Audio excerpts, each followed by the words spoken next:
శ్రీమాత్రే నమః. జ్యోతిష్య జ్ఞాన దీపిక ఛానల్కు స్వాగతం. ఈ వీడియోలో ఏ గ్రహాలు బలహీనంగా ఉంటే అసలు ఎటువంటి సమస్యలు వస్తాయి?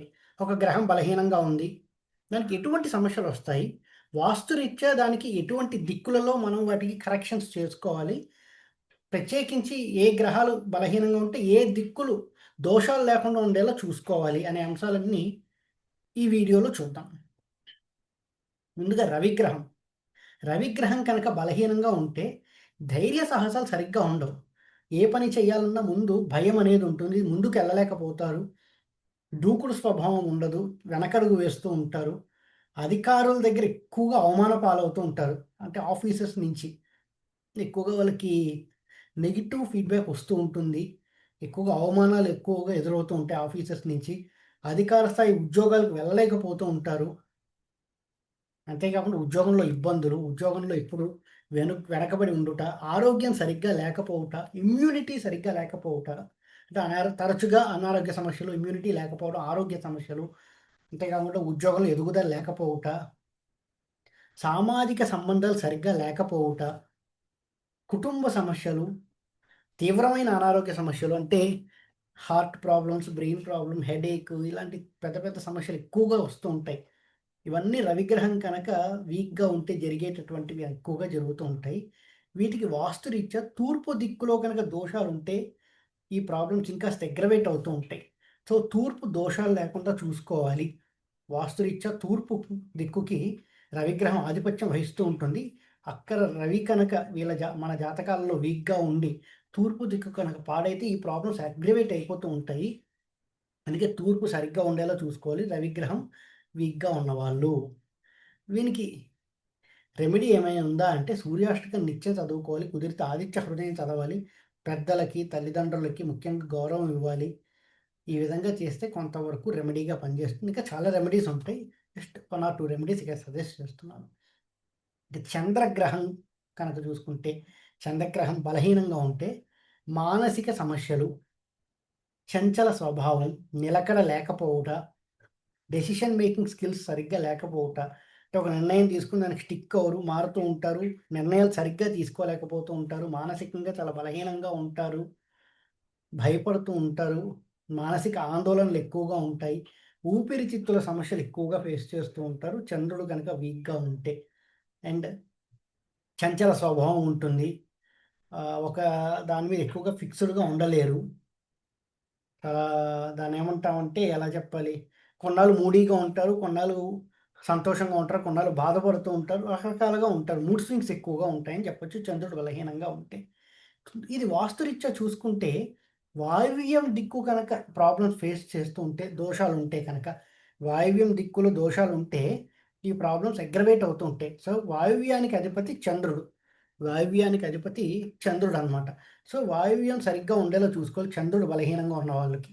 చంద్రుడు బలహీనంగా ఉన్న వాళ్ళకి వాయువ్యం చాలా బలంగా ఉండేలా చూసుకోవాలి. వాళ్ళకి వాయువ్యం కనుక లోపిస్తే ఇంకా అగ్రవేట్ అయ్యి ఎక్కువ సమస్యలు ఫేస్ చేస్తూ ఉంటారు.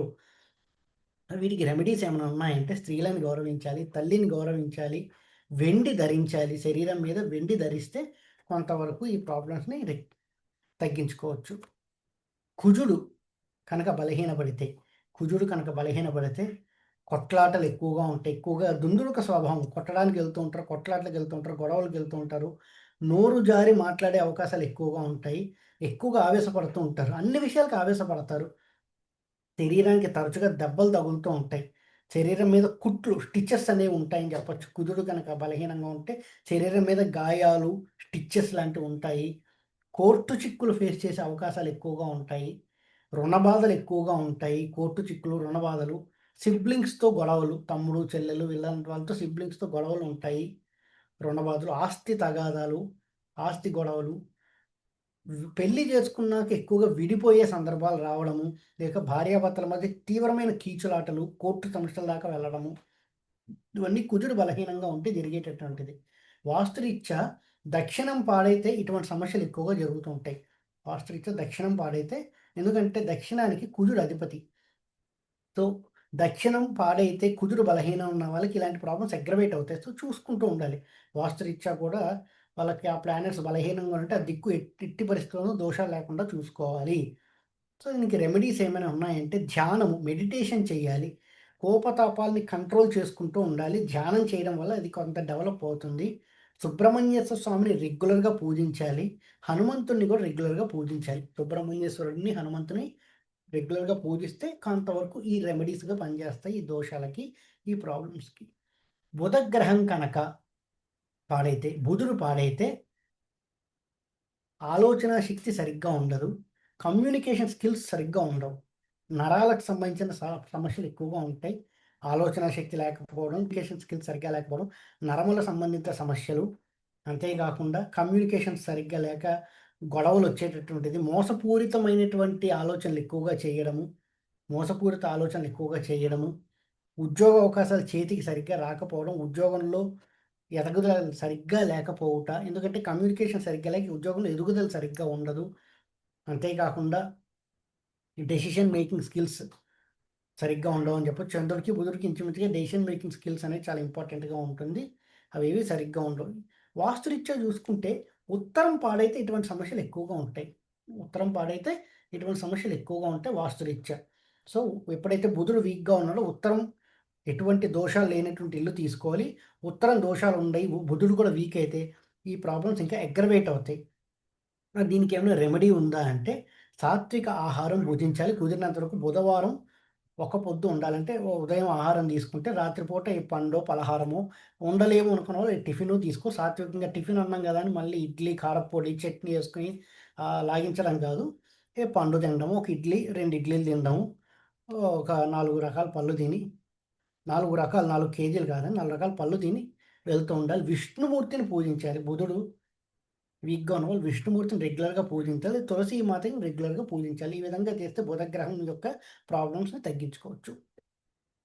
గురుడు కనుక వీక్‌గా ఉంటే, గురుడు వీక్‌గా ఉంటే విచక్షణ కోల్పోయి ఒక కాన్సంట్రేషన్ ఉండదు. దైవనింద చేసే అవకాశం ఉంటాయి. విచక్షణ కోల్పోయి దైవనింద చేసే అవకాశం చాలా ఎక్కువగా ఉంటుంది. తిండిపోతుతనం ఉంటుంది. తొందరగా ఒబెస్ అయిపోతుంటారు. వెయిట్ గెయిన్ ఎక్కువగా అవుతారు. తిండిపోతుతనం ఉంటుంది. ధనం పైన గౌరవం ఉండదు. ధనం పైన గౌరవం ఉండదని చెప్పొచ్చు. మన శాస్త్రాల పైన గౌరవం ఉండదు. నోటికేదొస్తే అది మాట్లాడుతుంటాడు గురుడు కనుక పాడైతే. ఇది వాస్తురీత్యా ఈశాన్యం కనుక లోపిస్తే ఇటువంటి సమస్యలు ఎక్కువగా ఫేస్ చేస్తూ ఉంటారు. ఈశాన్యం కూడా లోపిస్తే గురుడు బలహీనంగా ఉన్న వాళ్ళకి ఈశాన్యం దోషాలుంటే ఈ ప్రాబ్లమ్స్ ఇంకా అగ్రవేట్ అయిపోతాయి. సో, ఈశాన్యాన్ని ఎప్పుడు తెగకుండా చూసుకోవాలి. ఈశాన్యం చాలా బాగుండేలా చూసుకోవాలి. ఈశాన్యం బరువులు పెట్టకుండా చూసుకోవాలి. గురుగ్రహం వీక్‌గా ఉన్న వాళ్ళకి. మరి రెమెడీస్ ఏమైనా ఉన్నాయంటే నిత్యం గోపూజ చేయాలి. గురువుల్ని పూజించాలి. దానాలు చేస్తూ ఉండాలి. సాధు సత్పురుషుల్ని ఎక్కువగా పూజ చేస్తూ ఉండాలి. వాళ్ళకి సేవలు చేసుకుంటూ ఉండాలి. ఈ విధంగా చేస్తే గురువు నుంచి వచ్చే నెగెటివ్ ఎఫెక్ట్‌ని చాలా వరకు తగ్గించుకోవచ్చు. ఇంకా నెక్స్ట్ శుక్రుడు. శుక్రుడు కనుక బలహీనంగా ఉంటే స్త్రీలకి అనారోగ్య సమస్యలు ఎక్కువగా ఫేస్ చేస్తారు. ఎప్పుడైతే శుక్రుడు బలహీనంగా ఉన్నా స్త్రీలు అనారోగ్య సమస్యలు ఫేస్ చేస్తూ ఉంటారు. భార్యాభర్తల మధ్య జీవితంలో సంతోషం ఉండదు. కీచులట్లు కాదు కానీ సంతోషం ఉండదు. శారీరక, మానసిక సంతోషం ఉండదని చెప్పొచ్చు శుక్రుడు పాడైపోతే. అంటే భార్య ఒక ఊర్లో పనిచేస్తే భర్త ఇంకో ఊర్లో పనిచేయడం. వాళ్ళిద్దరూ కలిసి లైఫ్‌లో ముందుకెళ్దామంటే ఎప్పుడు ఏదో ఒక అడ్డంకి, ఈ విధమైన ప్రాబ్లమ్స్ అన్నీ ఫేస్ చేస్తుంటారు. ఆర్థిక ఇబ్బందులు ఫేస్ చేస్తారు. ధన నష్టం అనేది ఎక్కువగా ఉంటుంది. శుక్రుడు బలహీనంగా ఉంటే ఆర్థిక ఇబ్బందులు, ధన నష్టం ఉంటుంది. మంచి బట్టలేసుకునేటువంటి ఫెసిలిటీ ఉండదని చెప్పొచ్చు. ఎప్పుడు మార్చిన బట్టలేసుకోవడం ఇలాంటివి ఎక్కువగా జరుగుతుంటాయి శుక్రుడు కనుక బలహీనంగా ఉంటే. అది వాస్తురీత్యా ఆగ్నేయానికి అధిపతి శుక్రుడు. సో, ఆగ్నేయంలో కనుక దోషాలుంటే ఈ ప్రాబ్లమ్స్ ఇంకా అగ్రవేట్ అయిపోతూ ఉంటాయి. ఆగ్నేయంలో కనుక దోషాలుంటే ఈ ప్రాబ్లమ్స్ ఇంకా అగ్రవేట్ అయిపోయి ఎక్కువగా అనారోగ్య సమస్యలు రావడం, ఆర్థిక ఇబ్బందులు రావడం, అప్పుల్లోకి మునిగిపోవడము, కంఫర్ట్స్ లేకపోవడం జీవితంలో ఇవన్నీ జరుగుతూ ఉంటాయి. శుక్రుడు గనక ప్రాబ్లమ్ అయింది ఆగ్నేయం కూడా లోపిస్తే. సో, దీనికి ఏంటి రెమెడీస్ అనుకుంటే నిత్యం లక్ష్మీమాతను పూజ చేయాలి. నిత్యం లక్ష్మీమాతకు పూజ చేయాలి. స్త్రీలని గౌరవించాలి. తల్లిని గౌరవించాలి. ఆ విధంగా చేస్తూ ఉంటే కొంతవరకు ఈ శుక్రుడి నుంచి వచ్చే నెగెటివ్ ఎఫెక్ట్స్ తగ్గించుకోవచ్చు. శని, శని కనుక ప్రాబ్లమ్ ఉంటే ఉద్యోగంలో ఎదుగుదల లేకపోవడం, ఇప్పుడు ఉద్యోగంలో చాలా కష్టపడాల్సి రావచ్చు. ఎందుకంటే కర్మకు అధిపతి కదా! చాలా స్లోగా ఉంటుంది ఎదుగుదల. ఎంత కష్టపడ్డా కూడా సక్సెస్ అనేది రాదు ఉద్యోగంలో. ఎప్పుడు బద్ధకం అనేది క్లియర్‌గా కనిపిస్తూ ఉంటుంది. సోమరిపోతుతనం, బద్ధకం, ఎక్కడి నుంచి కదలాలన్నా ఎప్పుడు ఏమెళ్తానులే అనేటి బిహేవియర్ ఉండడము, ఏ పని చేసినా విజయం లేకపోవుట, ఎప్పుడు విజయం అనేది చాలా ఆలస్యంగా వస్తూ ఉంటుంది. అందరికీ సక్సెస్ వస్తుంది. వీళ్ళకి మాత్రం సక్సెస్ చాలా లేట్‌గా వస్తుంది. అది కూడా ఏదో జస్ట్ కొద్దిగానే ఉంటుంది. పెద్ద పెద్ద విజయాలు వచ్చాయనుకోండి లేట్‌గా వచ్చినా కూడా శని బాగున్నాడని చెప్పొచ్చు. కానీ పెద్ద విజయం రాదు. ఏదో చిన్నది ఓ 1%, 2% సక్సెస్ అనేది ఉంటుంది. ఎప్పుడూ లేట్‌గా ఉంటుంది రిజల్ట్స్ అన్నవి. బద్ధకము, సోమరిపోతుతనం, ఎక్కడ వేసిన గొంగలు అక్కడే ఉండడము. అనారోగ్య సమస్యలంటే కీళ్ళ నొప్పులు, ఒళ్ళు నొప్పులు, ఇలాంటి ప్రాబ్లమ్స్ ఎక్కువ ఫేస్ చేస్తుంటారు. కీళ్ళ నొప్పులు, ఒళ్ళు నొప్పులు లాంటి ప్రాబ్లమ్స్ ఎక్కువగా ఫేస్ చేస్తుంటారు. శని కనుక వీక్‌గా ఉంటే.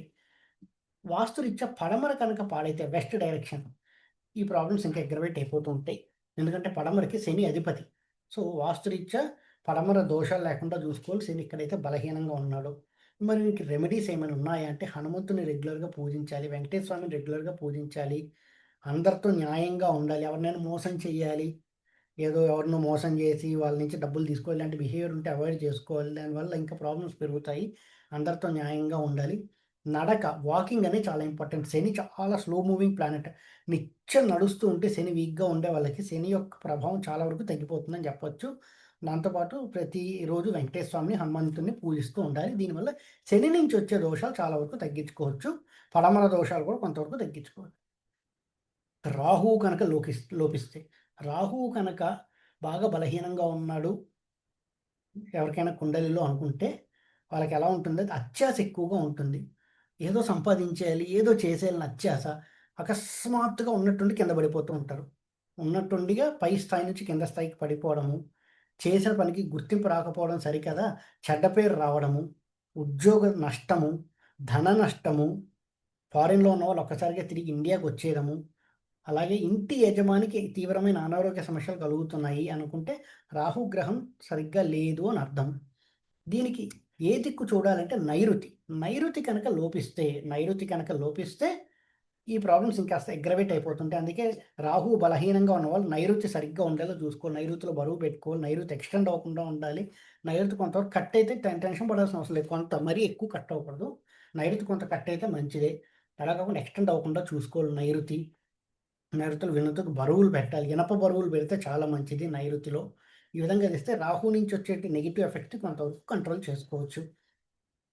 కేతువు, కేతువు కనుక లోపిస్తే దైవభక్తి సరిగ్గా ఉండదు. దైవనింద చేస్తూ ఉంటారు. దైవభక్తి లేకపోవడం, అనాచారాలు ఎక్కువగా చేయడం, ఆచారాలకు భిన్నంగా వ్యవహరించడము, ఎప్పుడూ నిరాశ, నిస్పృహలతో బతకడం ఇలాంటివన్నీ ఎక్కువగా ఉంటే కేతువు గనక లోపిస్తాయి. వాస్తురీత్యా చూసుకుంటే మళ్ళీ కేతువుకి ఈశాన్యమే దిక్కు అవుతూ ఉంటుంది. సో, ఈశాన్యం సరిగ్గా ఉండేలా చూసుకోవాలి కేతువుకి. అప్పుడు కొంతవరకు బావుంటుంది. మరి ఏం చేస్తే కేతు గ్రహంకి కొంతవరకు పనిచేస్తుంది రెమెడీ అంటుంటే గణపతికి పూజించాలి. గరికతో గణపతిని పూజిస్తే కేతువు నుంచి వచ్చేటువంటి నెగెటివ్ ఎఫెక్ట్స్‌ని చాలా వరకు తగ్గించుకోవచ్చు. అంతేకాకుండా వీలైనంత వరకు వీధి కుక్కలకు ఆహారం పెడుతూ ఉంటే కేతు గ్రహం నుంచి వచ్చే నెగెటివ్ ఎఫెక్ట్‌ని చాలా వరకు తగ్గించుకోవచ్చు. ఈశాన్య లోపం ఉంటే దాన్ని ఇమ్మీడియేట్‌గా రెక్టిఫై చేసుకుంటూ ఉండాలి. లేదంటే మానసిక ప్రశాంతత కోల్పోతారు. మానసిక ప్రశాంతత కోల్పోవడం, దైవ భక్తి కుదరకపోవడం, పూజ చేసుకోలేకపోవడం, నిరాశ, నిస్పృహ, జీవితంలో ఎదుగుదల లేకపోతే ఇంతేనా నా జీవితం అనేంటి ఒక మైండ్‌సెట్ వచ్చేస్తూ ఉంటుంది. కేతువు, ఈశాన్యం 2 కనుక పాడైతే ఎవరి భర్త చార్ట్‌లో అయినా. ఈ వీడియో గనుక మీకు నచ్చినట్టయితే లైక్ చేయండి. మీ ఫ్రెండ్స్ అందరితో షేర్ చేయండి. మరిన్ని వీడియో నోటిఫికేషన్స్ కోసం మా ఛానల్ సబ్స్క్రైబ్ చేసుకోండి. ఎవరైతే నా దగ్గర యాస్ట్రాలజీ కోసం కన్సల్ట్ అవ్వాలి అని అనుకుంటున్నారో కింద కనిపిస్తున్న నంబర్‌కి వాట్సాప్ ద్వారా కాంటాక్ట్ చేయండి. ఆన్‌లైన్‌లోనే యాస్ట్రాలజీ కన్సల్టేషన్స్ తీసుకోవడం జరుగుతుంది. కన్సల్టేషన్ చార్జెస్ వర్తిస్తాయి. ఎవరైతే నా దగ్గర యాస్ట్రాలజీ నేర్చుకోవాలి అని అనుకుంటున్నారో వాళ్ళు కూడా కింద కనిపిస్తున్న నంబర్‌కి వాట్సాప్ ద్వారా కాంటాక్ట్ చేస్తే జూన్‌లో ఒక కొత్త బ్యాచ్ స్టార్ట్ చేస్తున్నామండి. అందులో రిజిస్టర్ చేసుకోవడానికి ఆస్కారం ఉంటుంది. వివరాల కోసం వాట్సాప్ ద్వారా కాంటాక్ట్ చేయండి. ఓం నమో నారాయణ.